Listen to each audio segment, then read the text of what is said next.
Good morning, my classy people. It's the day after the Florida Derby and the Arkansas Derby, and what a great two prep races it was. Hey, the puzzle known as the Kentucky Derby just got a little more complex. That's right, it is a puzzle. That's how I look at all races that needs to be solved. It is more complex. Hey, we're going to do a recap of the Florida Derby and the Arkansas Derby for sure. And we're going to start right in with the Florida Derby, right? Yeah, well, of course, we had the winner, but my takeaway there was sovereignty. If you go back and you watch our video, I told you that, in my opinion, just being a fan of Billy Motts, who's my favorite trainer outside of Bobby Frankel, the late great Bobby Frankel, and of course Steve Asmussen, I know Billy Motts' pattern, y'all. And I knew Sovereignty, the Godolphin runner, will run very, very well. Now, I don't need an excuse to bet Godolphin. You know it. I'm Godolphin crazy, right? My boy out there, Muhammad Mutal, for sure, right? And again, Billy Mott need no excuse, but I didn't think he would be fully cranked for the Florida Derby. I knew that he would run well, or I thought he would run well, and he did just that. He had a new rider up, and it's 5 weeks out from the Kentucky Derby, exactly 34 days, and breaking from the 10 posts, which wasn't no bargain. 5 wide into the first turn, 4 wide down the backstretch, 5 wide coming, turning for home, and got the useful race out of him that Billy Mott knows what he's doing, y'all.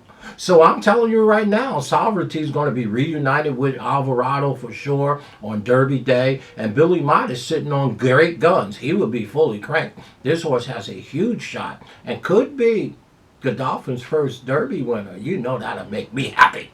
For sure. But just go back and watch the Florida Derby, my analysis of that race, and didn't think that horse would be fully cranked. We turn our attention to the winner, right? We had 5-1 on the morning line, 6-1 or something. They bet him down to 2-1. Brad Cox with a wealth of riches.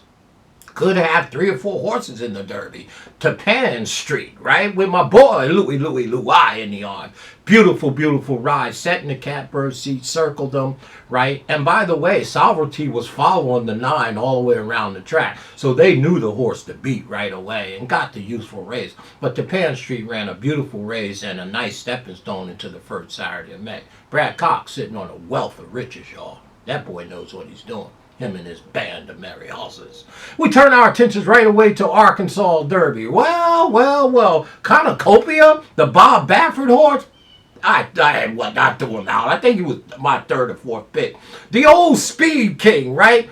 Namesake. I'm a big fan, obviously. Hey, burnt the 9 up, right? They went 22, 45, and 110 and a mile and 8 for sure, right? Now, that being said, the winner, Sandman. I told you, I've been touting Sandman the last 3 or 4 weeks. I knew Mark Cassidy had his eyeball on the Arkansas Derby. The horse was stationed there and stayed there, and he was waiting. Green coming down the lane, going to learn a bunch from the Arkansas Derby, make Sandman a major player in this year's Derby, just like Sovereignty, y'all. So Mark Cassidy and Godolphin with Sovereignty and Billy Mott changed the puzzle in the Derby. Very, very nice Derby shaping up here, y'all, for sure. Hey, listen, ran a beautiful, beautiful race. And now let me say this about the second place finisher in the Arkansas Derby, Publisher. You know my boy Steve Asmussen trains him, and I think Flavian was in the arms. Hey, look, ran second, ran a beautiful race.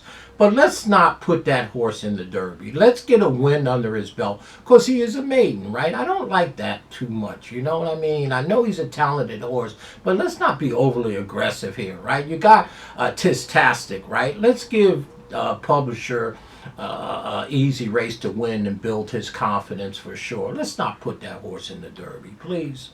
Can we do that? For sure. Right? So there it is. Sovereignty sitting on go-go, y'all. Got the useful race out of him. Go and please watch our Florida Derby video. As I told you, or at least in my opinion, I thought Billy Mott wasn't going to have him all the way cranked. Get a useful race out of him. All systems will go on May 4th now. Godolphin, Billy Mott.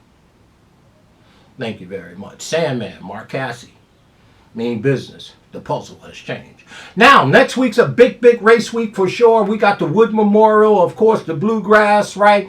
And, of course, the Santa Anita Derby. Somebody will be 1 to 5. Bob Baffert to have 4 horses in there. Who cares? But those are the last 3 big Derby prep races here in the U.S. The UAE Derby out there in Dubai. Big racing out there this weekend coming up. I don't know if I'm going to get all the racing in for sure. Right? So we're going to turn our attention. These are the last 4 prep races of any significance. Of course, the Lexington is only 24th, the very last. So we're not going to worry about that. Big weekend. Tip sheets will be available. Get your orders in. Santa Anita, Aqueduct, and of course, the Bluegrass, my place, Kentucky. And then we'll turn our attention to the UAE Derby. Hey, Flood Zone is going to be out there, y'all. Hey, it's 9 races out there in the World Cup. None bigger than the World Cup race for $12 million. USPA Torso is out there. Forever Young is going to be out there. The one that won the AAU Derby last year for sure. Hey, listen. Doug O'Neill's bringing out Mixed Toe. Brad Cox got his show, and one of my favorites, Il Miracolo, is out there in the big $12 million race at UAE. And what would it be without a Godolphin runner on the turf? Rebel Romance is going to be out there, who's in my stable. Hello, for sure. And then the sprint, straight, no chaser, myracehorse.com, right? For sure. All business, no joking, straight, no chaser.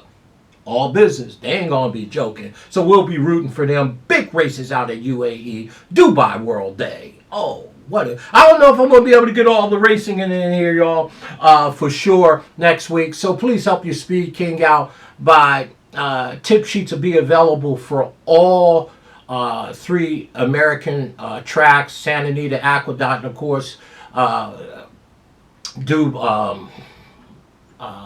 Kentucky Bluegrass for sure. Hey, they're $20 each. Right? Email us at speedking24@yahoo.com. If you buy 2 of them, I'll give you that 3rd track for free. How about that? Aqueduct, Kingland, Santa Anita, right? Buy 2, I'll give you the 3rd one free. But individually, they're $20. Great way to support us for sure. My name is Wayne Bolden. There's your recap for the prep races for yesterday. Big races coming up for sure. Billy Mott's in the house. Godolphin's in the house. Got that useful race out of him. The puzzle has changed. This is shaping up to be a very nice Derby. I'm going to try to solve the puzzle as I always do. What a challenge. Shout out to Godolphin. They're sitting on go now. Go watch our Florida Derby video. You'll see what I'm saying. Billy Mott loves 4 to 6 weeks in between his races. Florida Derby is a perfect stepping stone to the first Saturday in May because it's 5 weeks out. It's 5 weeks out. Anyway, stay classy, y'all. Enjoy some NCAA tournament on Sunday here and, of course, some MLB. My name is Wayne Bolden. I'm the SpeedKing, of course. Stay classy in all that you do. And remember, never take the fun out of this. Never.